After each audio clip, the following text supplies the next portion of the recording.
Hello anime lovers, स्वागत है आपका वाइपर एनिमे एक्सप्लेन्ड चैनल पर। और आज हम देखेंगे डेंडेडन के एपिसोड नंबर 8 को। अगर आपने इसके पिछले एपिसोड्स नहीं देखे हैं तो पहले उन्हें जरूर देख लीजिए। तो चलिए जानते हैं इसकी आगे की कहानी को बिना किसी देरी के। पिछले एपिसोड में हमने एक्रोबेटिक सिल्की की बैक स्टोरी देखी थी, जो कि आयरा को जिंदा करने के लिए अपना ऑरा दे देती है, जिसके बाद सिल्की की आत्मा आफ्टर लाइफ में चली जाती है। इसके बाद ये सभी मोमो के घर जाते हैं और वहाँ डिनर करने लगते हैं। ओकारुन नोटिस करता है कि मोमो और आयरा एक दूसरे से बात नहीं कर रही थी। शायद आयरा अब भी मोमो से नाराज है क्योंकि उसने उसके सिर पे बर्तन गिरा दिया था। मोमो अपनी गलती मानती है कि उसने कुछ ज्यादा ही कर दिया था और वो उसके लिए आयरा को सॉरी भी बोलती है, लेकिन मोमो चाहती थी कि आयरा भी ओकारुन से माफी मांगे उसका मजाक उड़ाने के लिए, फिर उनका हिसाब बराबर हो जाएगा। आयरा अब कहती है कि वो मोमो को इसीलिए अपनी दुश्मन नहीं मानती क्योंकि उसने आयरा के सिर पे बर्तन गिरा दिया था, बल्कि इसीलिए मानती है क्योंकि मोमो एक खतरनाक डीमन है। ये सुन मोमो गुस्सा हो जाती है और आयरा से साफ साफ कह देती है कि वो कोई डीमन नहीं है। इसके बाद आयरा ओकारुन के बारे में पूछने लगती है कि ये तो लड़ाई के समय बिल्कुल एक डीमन जैसा बन गया था और मोमो की दादी भी इतनी जवान कैसे हो सकती है, यानी कि वो दोनों भी डीमंस हैं और मोमो उन दोनों की बॉस होगी जो कि दुनिया पर कब्जा करना चाहती होगी। ये सुन मोमो और भड़क जाती है और दोनों में बहस होने लगती है। काफी देर बड़बड़ करने पर आयरा कहती है कि वो एक दिन मोमो का खात्मा जरूर करेगी और मोमो भी उसका चैलेंज एक्सेप्ट कर लेती है। पहली बार कोई मोमो को टक्कर दे रहा था तो सेइको भी कुछ नहीं बोलती और आयरा को चीयर करने लगती है। लेकिन जाने से पहले आयरा ओकारुन से पूछती है कि डीमन होने के बावजूद उसने कई बार आयरा को बचाया था, लेकिन क्यों?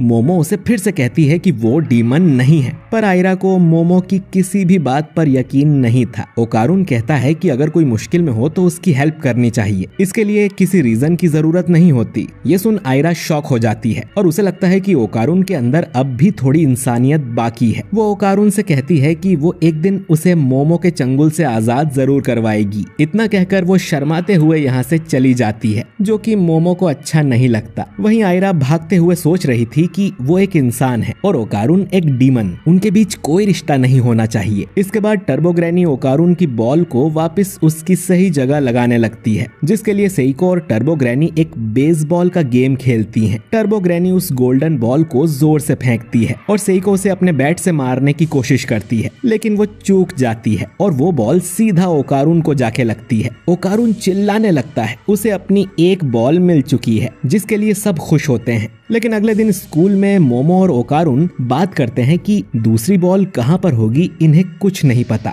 मोमो कहती है कि लंच टाइम में उन्हें स्कूल की छत पर मिलना चाहिए, ये सोचने की दूसरी बॉल कहाँ ढूंढनी है। ओकारुन मोमो से माफी मांगता है कि लंच टाइम में उसे एक रिपोर्ट तैयार करनी है। मोमो कहती है कि वो स्कूल के बाद भी मिल सकते हैं, लेकिन ओकारुन उसके लिए भी मना कर देता है कि उसे कुछ काम है। अब मोमो मान जाती है और लंच करने अपनी सहेलियों के पास जाती है, पर मोमो को शक हो रहा था कि ओकारुन कुछ तो छुपा रहा है। मोमो की सहेली कहती है कि कहीं उसने दूसरी लड़की तो नहीं पटा ली, जिस पर मोमो कहती है कि ओकारुन से कहाँ कोई लड़की पटेगी, पर फिर वो आयरा के बारे में सोचने लगती है। इसके बाद मोमो कोल्ड ड्रिंक लेने जाती है और रास्ते में वो सोच रही थी कि उसे इतनी अजीब फीलिंग क्यों हो रही है और वो ओकारुन से मिलना चाहती थी, लेकिन फिर वो सोचती है कि वो अपनी क्लास में रिपोर्ट बना रहा होगा तो उसे डिस्टर्ब नहीं करना चाहिए। लेकिन तभी मोमो को स्कूल के पीछे ओकारुन दिखाई देता है, जिसे देख वो शॉक हो जाती है क्योंकि वो आयरा के ऊपर लेटा हुआ था। असल में ओकारुन स्कूल के पीछे ट्रेनिंग करने आया था ताकि वो स्ट्रॉन्ग हो सके। अब जब उनकी अगली लड़ाई हो तो मोमो को उसे बचाने ना आना पड़े। दूसरी बॉल ढूंढने में वो फिर से किसी खतरनाक मॉन्स्टर से जरूर टकराएंगे और ओकारुन छुप छुप कर उसी के लिए ट्रेनिंग कर रहा था। तभी यहाँ आयरा आ जाती है। वो ओकारुन को लाइक करने लगी थी और वो उसे किस करने के लिए आगे बढ़ती है, पर ओकारुन उसे अपने से दूर धकेल देता है। आयरा को लगता था कि जब किसी इंसान को अपनी फीलिंग के बारे में बताते हैं तो उसे सीधा किस करते हैं और लड़का भी चुपचाप किस को एक्सेप्ट करता है। उसने ऐसा अपने डैड की एक किताब में पढ़ा था और एक वीडियो में भी देखा था। ओकारुन आयरा को समझाता है कि ऐसा कुछ नहीं होता और ये तरीका गलत है। ओकारुन को यकीन नहीं होता कि आयरा लड़कों में इतनी फेमस है, फिर भी उसे रोमांस के बारे में कुछ नहीं पता। आयरा बताती है कि पॉपुलर होना अलग बात है, लेकिन उसे रिलेशनशिप का बिल्कुल भी एक्सपीरियंस नहीं है। वो फिर से ओकारुन को किस करने आती है और ओकारुन किसी तरह उसे अपने से दूर रखता है। अब इस लड़ाई में आयरा ओकारुन को अपने ऊपर गिरा लेती है और इस पोजीशन में मोमो इन दोनों को देख लेती है, जो देख उसके हाथ से कोल्ड ड्रिंक छूट जाती है। मोमो को ये देख बहुत निराशा होती है और वो यहाँ से जाने लगती है। ओकारुन उसके पीछे जाकर उसे समझाने की कोशिश करता है कि उसने जो देखा वैसा कुछ नहीं है,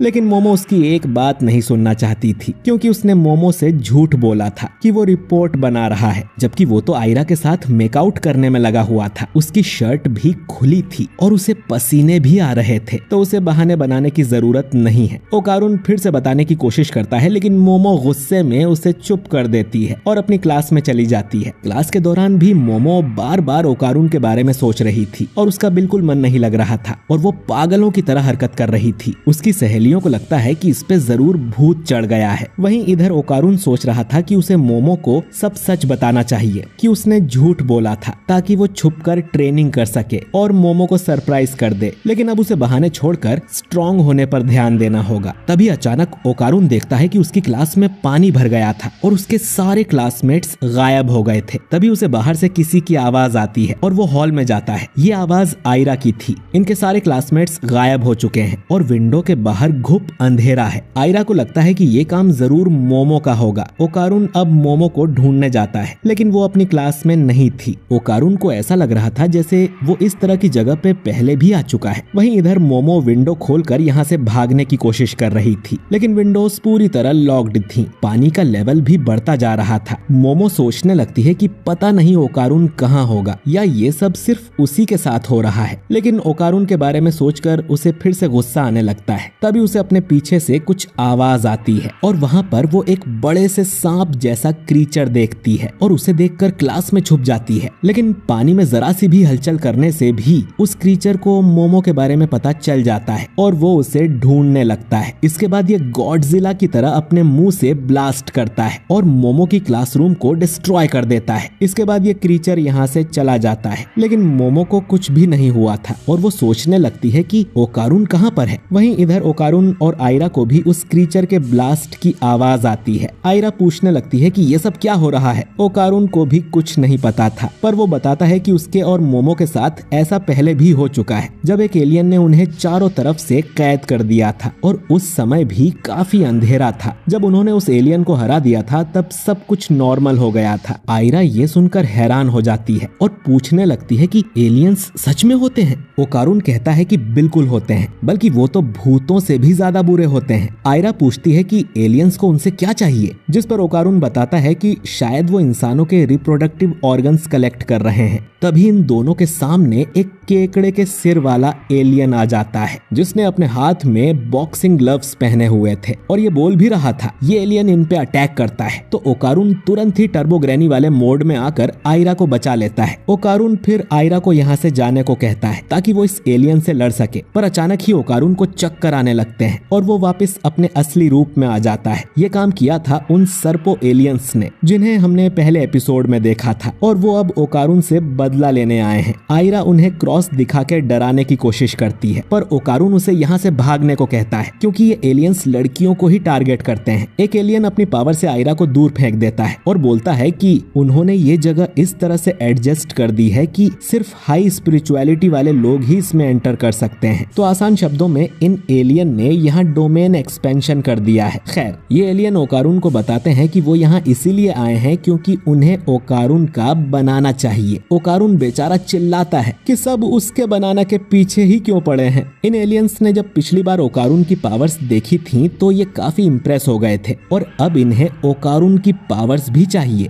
वो ओकारुन पर एक्सपेरिमेंट करेंगे और उसकी सारी पावर्स अपने अंदर ट्रांसफर कर लेंगे। ओकारुन उन्हें समझाने की कोशिश करता है कि ये पावर उसे एक कर्स से मिली है, उसके अंदर कोई खास बात नहीं है, वो तो आम लोगों से भी ज्यादा कमजोर है। एलियंस ने अपनी साइकोकिनेसिस पावर से ओकारुन को दबा रखा था, ठीक जैसे मोमो अपनी पावर से कर्स को दबाए रखती थी, जिससे वो अपने टर्बो रूप में ट्रांसफॉर्म नहीं हो पा रहा था। इसके बाद ये एलियन ओकारुन को हवा में उड़ाकर उसके कपड़े फाड़ देते हैं ताकि ऑपरेशन करके उसका बनाना काट सके। ओकारुन चिल्लाने लगता है कि ऐसा मत करो, लेकिन तभी इन तीनों एलियंस को कुछ बाल आकर पकड़ लेते हैं। हम देखते हैं कि आयरा के अंदर एक्रोबेटिक सिल्की वाली पावर्स जाग गई हैं और वो भी बिल्कुल ओकारुन की तरह ट्रांसफॉर्म हो गई थी। आयरा को लग रहा था कि उसे सच में ऊपर वाले ने चुना है, इसीलिए उसके अंदर ये शक्ति आ गई और ये एपिसोड यहीं पर एंड हो जाता है। तो दोस्तों आयरा को भी ओकारून की तरह एक भूत की पावर्स मिल चुकी है। शायद एक्रोबेटिक सिल्की ने अपना ऑरा आयरा को दिया था, इसीलिए उसकी पावर्स भी आयरा को मिल चुकी हैं। खैर,